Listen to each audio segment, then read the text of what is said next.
Recording already? Click. Click. Hey everyone, this is Taki from bigheadtaco.com, and I am coming to you here with Camera Girl from our old school, which is Simon Fraser University. It's on top of, I think it's called Burnaby Mountain, or maybe it's not, but it's on top of a mountain. So on a beautiful cloudy day down below, the university is above the clouds, so this is kind of a picturesque place to be. And the design of the building is actually kind of a well-known Canadian architect by the name of Arthur Erickson. And I think there is a sister university, I think it's in Ottawa, that it's the exact same look. And what was that movie now called with Jeff Goldblum, where he becomes something? He becomes a fly. Fly 2, the second movie, there's a scene where the son of Jeff Goldblum jumps out. Anyway, they actually use this university as the backdrop. But I'm here to announce that I've added a new brand to the different brands that I review, and the camera that I'm using kind of gives it away. I've added Canon Canada as one of the manufacturers that I'll be reviewing for. So far I have Fujifilm Canada, Leica North America, Ricoh Imaging Canada, and so I've added Canon Canada. So one of the things when I review for a different brand is that I do want to have a relationship with the manufacturer of the cameras that I'm reviewing. So there are some reviewers that go through retailers or online retailers or through a store, which is fine, but I do want to be able to communicate my thoughts, my ideas, my critiques of the cameras directly to the manufacturer in hopes that they will help improve the camera. And so because of that, I know some people are saying, you should review for this brand or review for that brand. Sometimes I want to review the brand, but I can't deal with them directly, or other times they themselves don't want to send me anything, or other times it's just a matter of the ability for me to get the cameras that I want in a timely manner. So there's different reasons why I pick certain brands, but very specifically I chose Canon for a reason. And it's because I actually, of all the major camera manufacturers that are out there, when I say major, the big players, so Canon, Nikon, Sony at this time, of the major manufacturers, I've always had high respect for Canon. They were the first brand to integrate autofocus motors into their lenses. They weren't the first to do it, but as all the other major brands like Pentax, Nikon, Minolta, the bodies did the focusing, the motors were in the body, and it drove a gear in the lens. Canon put the motor in the lens, and at the time it seemed unusual because as the motor technology got better, your lens sort of became obsolete. So it made more sense that the motor was in the body. But in hindsight, looking back, they made a very smart decision to put the autofocus motor inside the lens. And so I've always liked their technology.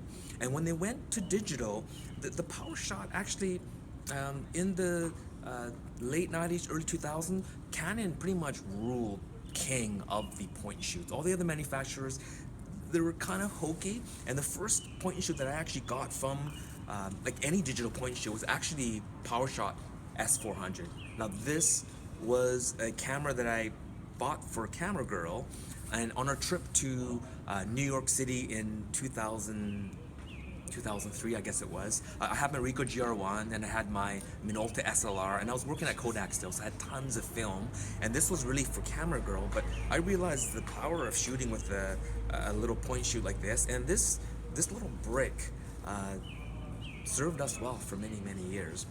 And then the next point and shoot that I got after the S400 was the SD700IS. And this camera really changed my view of a point and shoot. I took this everywhere I went. I took it to Tokyo many times. I took it to Osaka. Took it to many trips, and I stopped shooting. Like, I started buying digital SLR bodies, but I stopped shooting with it because I found that the image stabilization on this was better than any camera manufacturer up to that point. No one could do image stabilization like Canon because they had already started doing it back in the film days with their big, I think the 300 f4 was the first lens that they used the image IS on. And so by this time, they were years ahead of the competition. And so I've always had a lot of respect for Canon point and shoot cameras. There was a point where on the G series, they split off, and they were kind of going on the megapixel race.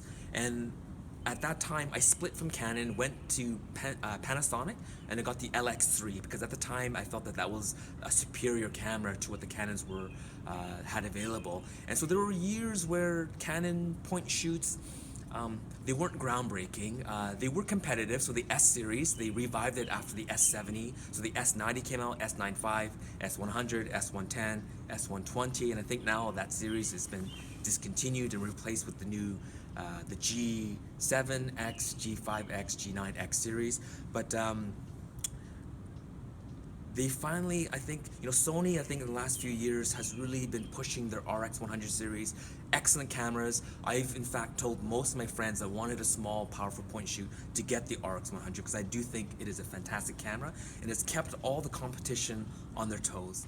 That doesn't mean that Canon isn't doing good things. And so when I was thinking about what manufacturer I wanted to review, so one of the things is the smaller point shoots, because everyone knows how much I love my Ricoh GR. I love smaller compact cameras and what they can do. I don't like lugging around big cameras. Not that they don't have a purpose, they definitely do. For pros, wedding photographers, commercial photographers, aerial photography, those things, DSLRs and the lenses available, they're just hard to beat. But for the average consumer, these type of cameras are pretty much all people need. And so the first camera I asked Canon to send me, so of all the cameras, Canon said, sure, we would love for you to review our products. What camera would you like to review?